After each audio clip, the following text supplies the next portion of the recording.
Stephen, I assume he just bought your vote. Is that the bottom line? Okay. We have AJ Griffin with us today. She's the president and CEO of the Potts Family Foundation. It's an organization dedicated to the enhancing nonprofit capacity and funding initiatives that improve early childhood programs in Oklahoma. She served 6 years in the Oklahoma Senate. That's all she could take. Member of the second best Rotary Club in Oklahoma, the OKC number 29. Undergrad OSU, Master's Central Oklahoma, Doctorate Baylor. So, and two daughters that have graduated from Oklahoma State. So come on up, AJ.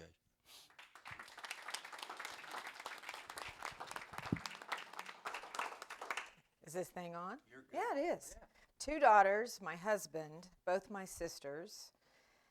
I have a niece that's a sophomore, one that'll be a freshman next year, nephew and another niece that are grads also. So we're an OSU family. And I'm also a Stillwater property owner. So we have a house that we use on the weekends that's downtown, about a block from City Hall. So I could change my registration and vote here, which Tricia would probably like, except I couldn't vote for because I'm a Republican. Yeah. You would be a general. I'm here to talk a little bit about State Question 836. I'm going to start, though, by bragging on that woman. I want to make sure everybody also understands the Potts Family Foundation.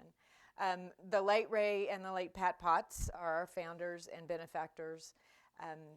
We actually just lost Pat. She passed away last August, so she hasn't been gone long. Ray about a year and a half before that. Oil and gas family in Oklahoma. I know that's shocking that's where their money came from, but they they adopted a child out of foster care. And they adopted Paula when Paula was 4. And at first, they didn't understand why she was so much harder to parent than their 3 boys who were older. And it became Pat's personal passion to learn about early childhood. And when Paula was adopted, her what we call adverse childhood experience score was 10 out of 10. So at the age of 4, that's that you can imagine. And so we work to do two things: stabilize nonprofits across the state, and to work to enhance the life of young children. And we do that with 3 pillars. We believe that thriving children are raised by supported families that live in resilient communities. And so we're really focusing on the resilient community. So that's my passion and my life's work. I'm at a place where I'm doing all day, every day, exactly what I'm supposed to be doing, which is really cool. But there's a whole lot of backstory, and I'm going to tell you a little bit of that backstory, and then we're going to see why I am also equally passionate right now about State Question 836. I spoke on campus pretty recently. A couple of professors, political science professors, put together a forum, and I said, I'm passionate about this state question for 3 reasons: data, history, and travel. He's like, what? Okay, but it's going to make sense in a minute, I promise. And I didn't want to do a PowerPoint. It's the weekend before Christmas, and I don't want to look at another PowerPoint, and I do not want to read another email at all. I don't, even if it's from Rachel. That's why I call her now. Yeah, she just calls me now. So the first one is the data. The data is pretty clear. We're 50th in the country for voter turnout. And lack of participation in the civic process is not a sign of a healthy democracy. Never has been in the history of the world and never will be. So we're not functioning with the use of all of our assets. Oklahomans will say, our people are our greatest assets. That's what makes Oklahoma unique. It's the people. And it's true. But we're not hearing from the people at all. We're last in voter turnout in the country. And in fact, roughly 7% of Oklahoma voters determine who wins an election. 7% of eligible. I wanted to do a comparison, and I thought, I wonder how many Oklahomans are predicted to believe in ghosts. It might shock you. That's like 50%. I'm like, okay, well, that's not a comparison, because like half of the people believe in ghosts. So I checked a little further. Bigfoot. What percentage of Oklahomans believe Bigfoot is real? Well, that's 11%. Those are the people. Those are the people voting. Okay, that was a commentary that I probably shouldn't have made because I'm going to be nonpartisan, but that's probably who's voting. But 11% believe in Bigfoot, and roughly 7% of eligible voters are deciding our elections. That's the data. It's horrific. It's horrible. I know this personally because the first time I was recruited to run for office, like most women, we have to be asked. The guys all think they can, be the ruler of the world. But women generally have to be recruited. And I was recruited. I had been the chair of the Guthrie Chamber of Commerce, been the board chair, doing my thing, service above self. And so had done that. So when the State Chamber of Commerce came to the Guthrie Chamber of Commerce and said, hey, there's an open Senate seat. It's going to be a really weird time of the year. It's going to be the only election on the ballot in the whole state at that time. It's open. Guthrie's the biggest town in the 4-county district. Think about that. Kingfisher, Logan, Noble, Pawnee counties, 10,000 was the biggest town by far in the whole district. So the chamber came to me and said, hey, we think you should consider doing this. I said, you're crazy. My husband said, it's a great idea. He regrets that to this day, probably. But whenever I was signing up, I had been an advocate. I'd been a child advocate. I'd been in every room in the Capitol. I knew the process. I know that in order to run for the state legislature, if you understand the election process in the Rotary Club, okay, it maybe have more integrity than that process I just saw. Let's be true. But if you understand a seventh grade student council election, you can understand this process. It's not that hard. It really isn't. All these people, term limits. These guys just can't figure it out. We need to elect smarter people. It's not that hard. It's really not. But they came and I thought, okay, so I got to go knock doors. Everybody goes and knocks doors. So I get my little things, and I think I'm going to go to a neighborhood, and I'm going to go knock on the doors. I'm going to knock on this door, and I'm going to knock on that door, and I'm going to meet all the people, and I'm going to hear what they think about things, because that's my job. I quickly learned, nope, that's not what you do. You get a list of people who can vote for you. Not only can they vote for you, they have voted at least 4 out of the last 5 times. Those are the people whose doors you knock. And that was my first eye-opening experience when I realized, oh, wait, this process is not about all of us. It's about some of us. And then that becomes a self-fulfilling prophecy, because then only those people even know there's an election, so only those people vote. And when some of them pass away, we get an ever-shrinking portion of the electorate that's participating. The data is clear. I also am a community person.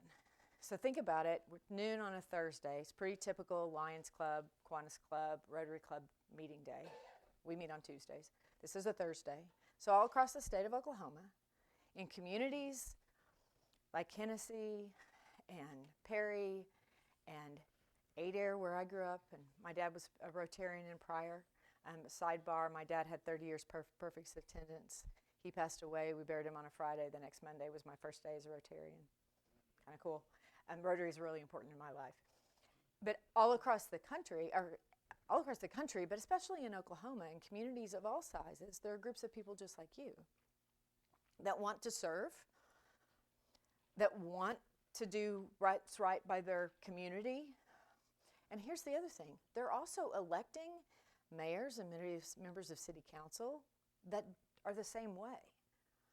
I knew Will Joyce for a really long time before I knew what party he was. And some days I'm still kind of looking at him like, really? So I know him pretty well. And he's not unique. The mayor of Guyman's like that. You talk about somebody with a hard job. Mayor Guyman's like that. The mayor of Claremore. The mayor of Lawton. The mayor of Holbert. The mayor of Woodward, where we have another program that we fund, like we fund Rachel's program. So we've got these really amazing people that want to be engaged, that are willing to show up, pay money to eat sometimes not great food. Today was really good food. Food who want to be engaged in their community. And we're last in the country in voter turnout. Those two things don't go together. Something's wrong. Something's wrong. I told you 3 reasons. Data, that's the first one. The second one was history. I'm a student of history, and I do believe that you cannot claim to be a leader and be leading people forward without also being someone who studies history, the history of your own organization, the history of your community, the history of your state, the history of this country.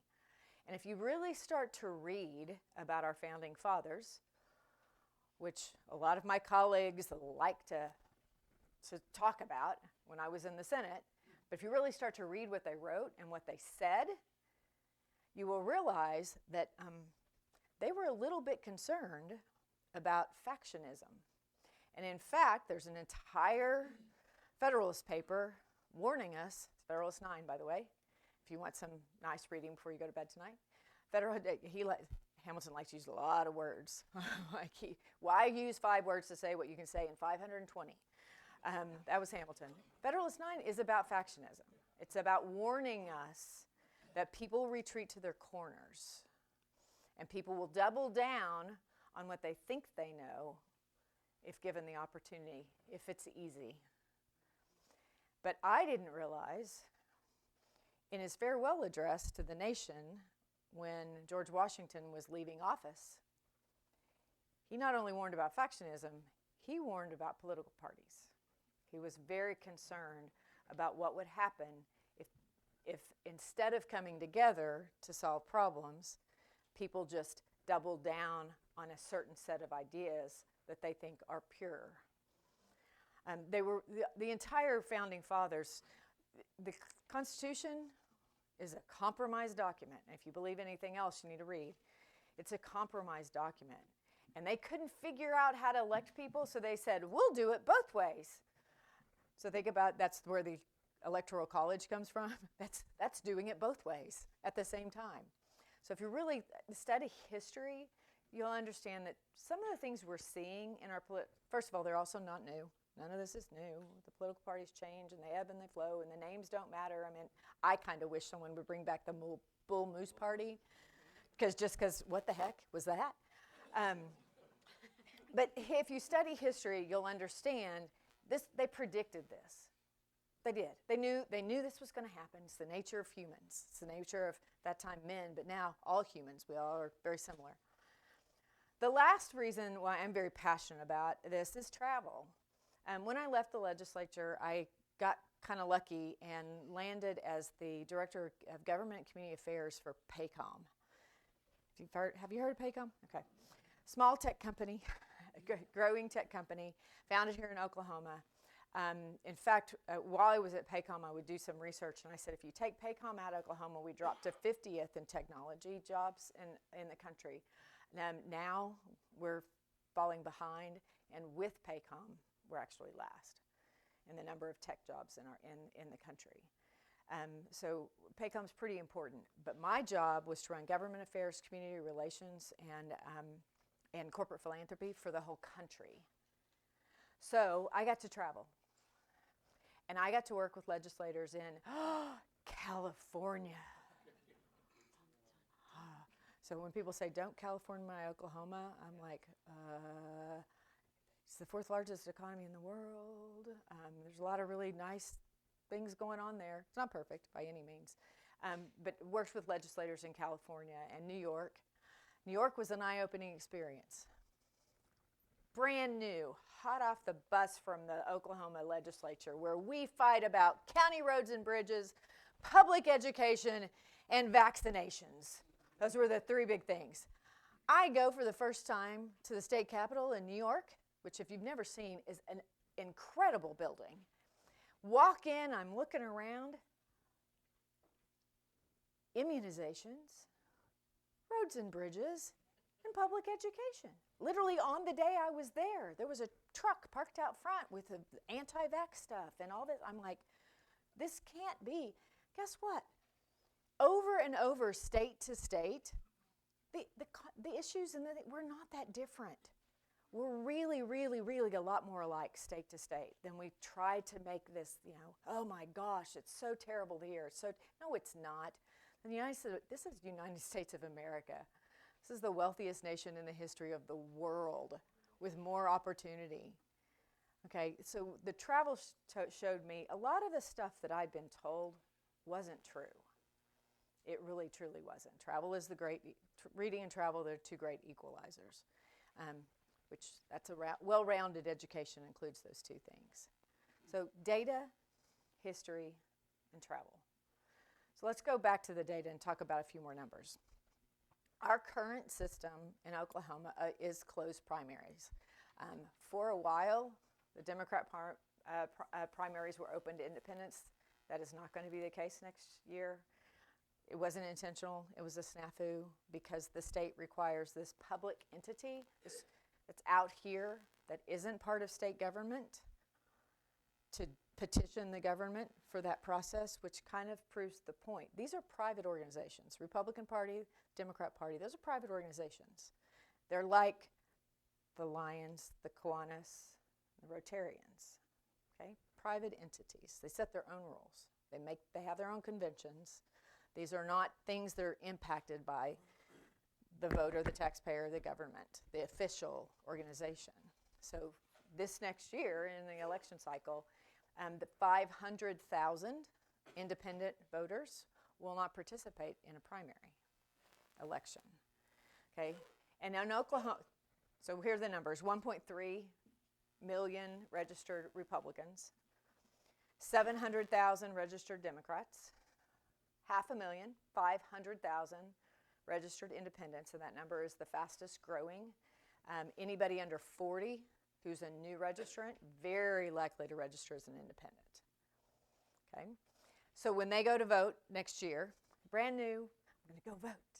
And then they get there, and there's nothing on the ballot. Because that's what's probably going to happen. They're independent. Like, don't even bother showing up to November. And by the way, in November, everything's decided. Last year, there were very, very few. Out of the sheriff's races in this state, for sheriff, there was one where the general election was consequential. And that was ironically Oklahoma County, between two really good candidates, and it was a race. Sheriff Tommy Johnson retained his seat, but he had a really good, very talented Democrat opponent. That was the only truly contested. There were a couple where there was someone who was had paid their $200 to put their name on it, but they hadn't actually run. So in no other sheriff's race anywhere in the state was there a sheriff's election that was decided by less than 78% of the vote. Okay, one county. Okay, county commissioner in the state last year, when we had contested elections, there were 8 contested county commissioner races in the whole state. It's over by then. And if you look at the math, 1.3 million, 700,000. Okay, we're not seeing a lot of activity over there because of that 1.3, there's a whole lot of folks that would be over here, but they'd be over here, but they've gone over there because they want to vote. That's where the elections are. So think about that. It's a self-fulfilling prophecy. Nobody knocks on your door, so you don't know there's something going on, so you don't go vote. So then the percentage of the electorate that's willing to run for office gets smaller and smaller and smaller and smaller. So we don't have contested elections. Very rarely do we have contested elections. Now, why people like that? You like it if it benefits you. Okay, if you are an incumbent and nobody files to run against you, you love that. You still get to fundraise, put all that money in your account, it sits there, and you don't have to do anything. Pretty good gig if you have it. So I believe that whenever you don't like the way the game's going, you change the rules of the game. Who wants to get rid of the shot clock for college basketball? Nobody. Don't you remember that? Said there were coaches that figured out, well, if we just get a 6-point lead and we just hang on to the ball and pass it around, okay, yeah, they figured out how to game the system. It was awful. I don't want to go back to that. In fact, make that shot clock shorter and stop calling so many bloomin' fouls so the game doesn't stop so much. You change the rules of the game to change not necessarily the outcome, but who participates, how the game looks. And that's the goal. That's why 836 is so important to me. I served in the state legislature for 6 years. Now, 6 years It felt like a really long time.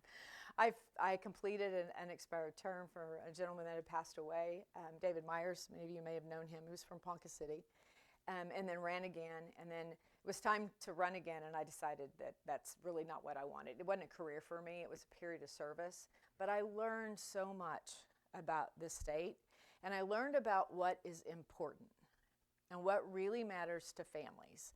Because my life's work is to serve the families of the state and to try to support and prop up parents so that their kids get the same experience that I had the blessing to give my kids. So my kids could come to OSU and not come back home after they left and then move off and pay their own bills. And we want that for all families. That requires policies that support that. And policies that support working families are not partisan. We have folks that would love to support pieces of legislation, but they can't because they're from the wrong side of the aisle. And Tricia can talk about this. It's hard for good ideas to get across the finish line if they're not attached to the right person, the right party. That's not the way this is supposed to work. George Washington warned us about that. A better Oklahoma requires better rules to the game. So here's what State Question 836 proposes. Proposes a system of open primaries. Now people say this is not truly an open primary. It's a jungle primary. Who cares? Here's the way it works, okay? Anybody ever been to a tournament? Line everybody up, people move in advance? That's this. It's a tournament, basically. Everybody goes on the same ballot. All registered candidates have a party affiliation next to their name, or non-affiliated, which is an independent. Everybody votes. So there's one ballot. You registered a voter. You can still register with your party. That's fine. You can be identified in any way. That's fine. Everybody goes on one ballot. Everybody votes. All candidates answer to all voters. All elected officials would answer to all constituents. That's my favorite part. All candidates are responsible or must be held responsible by all the voters. The top two winners go on in the next round. Winners decided, we go home. If there's a tie, so far in the state of Oklahoma, do we know how ties are broken? Coin flip. Unless Tricia gets busy and fixes that. So that's what 836 proposes. It is constitutional, so it couldn't be changed back by a vote of the legislature. And it would hopefully be on the ballot in November of 2026 and would take effect in elections after its passage and ratification. So that's just the long and the short of it. I believe, I serve the whole state of Oklahoma. I've looked at legislatures and government structures in all 50 states in this country. I've seen Nebraska's really wacko unicameral. I've seen Democrat majority states. I've seen Republican majority states. I've watched all of it. I've looked at the procedures and what's different and what's the same.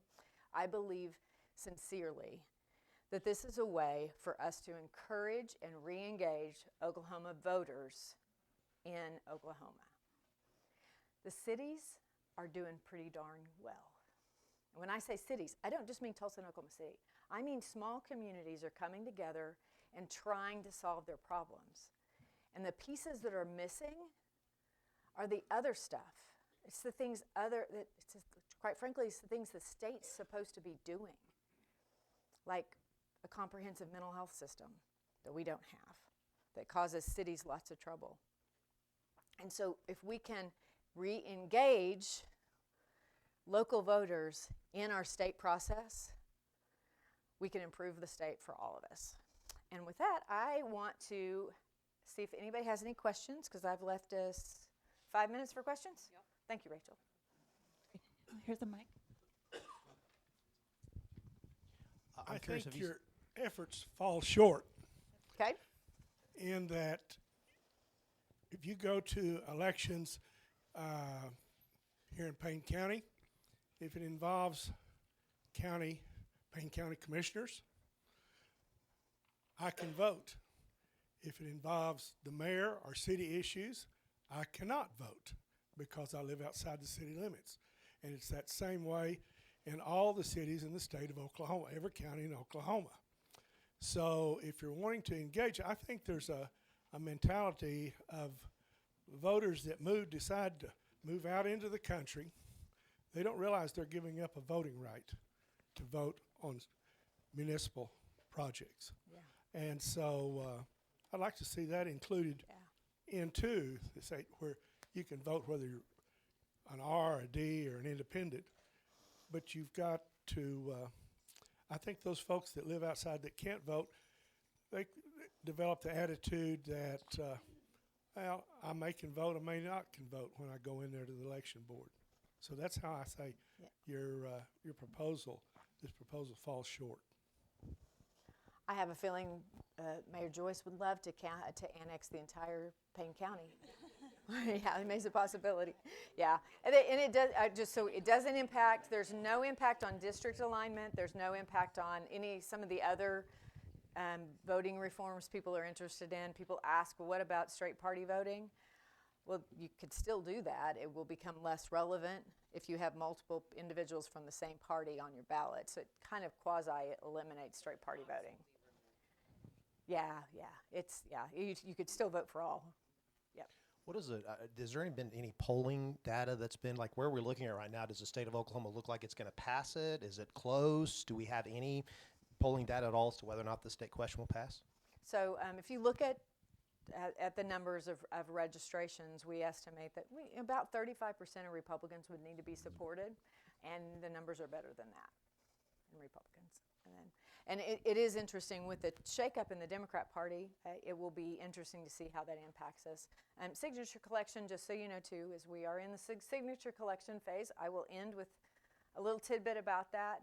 But and there was a piece of legislation that was passed during the last legislature requiring, they called it proportionality for signature collection.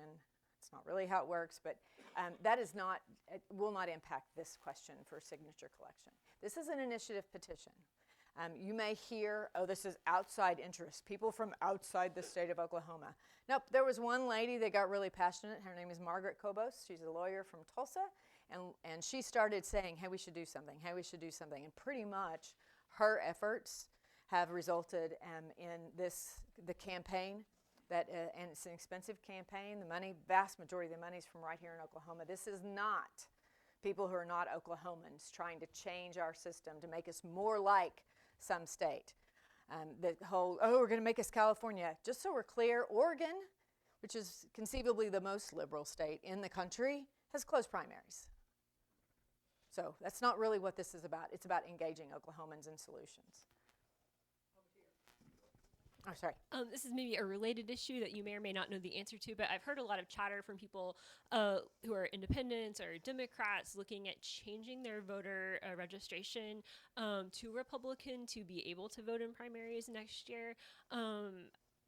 I've maybe heard that you have to do that by the end of this year in order to be eligible to vote next year in those primaries. Do you happen to know? If you look at, well, the primaries aren't till June, so we're not at that. That time frame yet. But there are deadlines. I do not know the deadline for party affiliation switches, and we have a lot of people that do that. They switch back and forth, and you can do it online. It's pretty easy. They go back and forth between parties to be able to vote. The state question that we're proposing has no impact on 2026 elections. It's still old system for 2026. So this current gubernatorial race, there's probably a little bit of interest in that. Closed primary. So only registered Republicans will vote in the Republican primary. Only registered Democrats would vote in the Democrat primary. Okay, question. Don't you think it's important also, you're talking about getting people to the polls and how many can vote, but I don't think it'll do us any good as a state if we don't educate civic responsibility to our young people. As someone who used to be a former election board secretary and an elected official, I'll tell you a lot of the problems that we had was you can draw a horse to water, you can't make them drink. We have to teach our young children, we have to teach it in the home, the importance of voting before we can even get them to the polls. Don't you think that's important as well? Because that numbers aren't going to change no matter what primary they vote in if we don't start instituting and educating our kids on how important it is and their civic responsibility to be voters. Yeah. And it is really, it's easy. It's just all these young people that don't do that. It actually, if we look at voter turnout among all age brackets, it's god awful in all age brackets. If you go to a nice neighborhood in Stillwater, Oklahoma, with an average home price of almost $600,000, two professional parents, where the chances that they're good voters they're terrible voters. People in my neighborhood are awful voters. I got the walk list for my neighborhood one time, and I was like, good, there's like me and my husband and like 4 people. There's 75 houses in this neighborhood.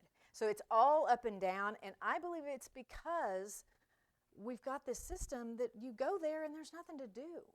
And then all of the things that come along that come with campaigns. I want to get a mailer from a candidate one day that says, I'm this person and I know how to do math. Not, I'm running for state treasurer and I'm pro Second Amendment. What? Okay, I wanted to say I'm an accountant and I've been a CPA and all this, and I think it will impact the process. And you know that once someone becomes a voter and they meet a candidate face to face, much more likely to vote. Yeah. So, Now, I think you just need to move. I'm not going to loan you my address to vote in Stillery. what in your research, what state has the highest voter turnout percentage, and do they have open primaries? So it varies just a little bit. The numbers tell us that we should see an increase between 8 and 12% immediately when you open the primaries. So they do have a higher voting percentage. It varies from year to year. Some of the really small states have really, really good voting percent, like New Hampshire and Rhode Island, just because it's so blooming easy. I mean, it's like you can walk there. And states that have extended periods of early voting, there are some states where you early vote for a month. They have a significantly higher. So there are other things that play here that will also impact voter turnout. It's not this singular issue, but it has a huge impact. It's going to change, and it will change the way people campaign, so that campaign messages encourage us to participate, that don't deflect us because we're like, what is that about? And we'll have campaigns that get back to issues.